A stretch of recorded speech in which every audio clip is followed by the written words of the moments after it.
नंदुरबार उत्तर महाराष्ट्रात येतो आणि उत्तर महाराष्ट्रामध्ये नंदुरबार मतदारसंघामध्ये भाजपाचं पारडं जड झालेले दिसतंय। दरम्यान इथे कोण संभाव्य आमदार आहेत आणि त्यांच्या विरोधात कोण उभं आहे हे आपण एकदा सविस्तर जाणून घेऊयात। सेजल, निश्चितच नंदुरबार हा अतिशय महत्त्वाचा मतदारसंघ आहे। मात्र या ठिकाणी भाजपचे विजयकुमार गावित जे आहे ते संभाव्य आमदार असू शकतात, तर काँग्रेसचे किरण तडवी मात्र पीछे सध्या दिसतंय। मात्र आपण जर बघितलं तर काँग्रेस आणि भाजपमध्ये थेट लढत नंदुरबार या मतदारसंघामध्ये बघायला मिळते। नंदुरबारमध्ये शहादा हा सुद्धा एक अतिशय महत्त्वाचा मतदारसंघ होता आणि नंदुरबार या ठिकाणी आपण जर बघितलं तर प्रचाराच्या तोफा या फार जोरात सुरू असल्याचं आपण बघितलेलं होतं।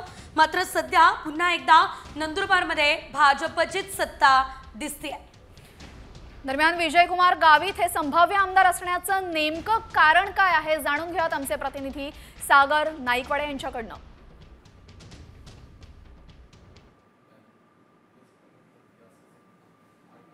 नंदुरबार विधानसभेत महायुतीकडनं भाजपचे विजयकुमार गावित यांना संधी दिली। विजयकुमार गावित हे गेल्या 35 वर्षांपासून नंदुरबार विधानसभेतून निवडून येत आहेत, तर 6व्यांदा त्या निवडणुकीच्या रिंगणात आहे आणि गेल्या 35 वर्षांचा त्यांचा अनुभव, त्यातच त्यांची कार्यकर्त्यांची बांधणी ही त्यांची पक्की आहे आणि त्यानंतरच काँग्रेसच्या वतीनं किरण तडवी यांना संधी देण्यात आली आहे। तर काँग्रेस विरुद्ध भाजप अशी जी लढत आहे ती लढत नंदुरबार विधानसभेमध्ये सध्या पाहायला मिळाली।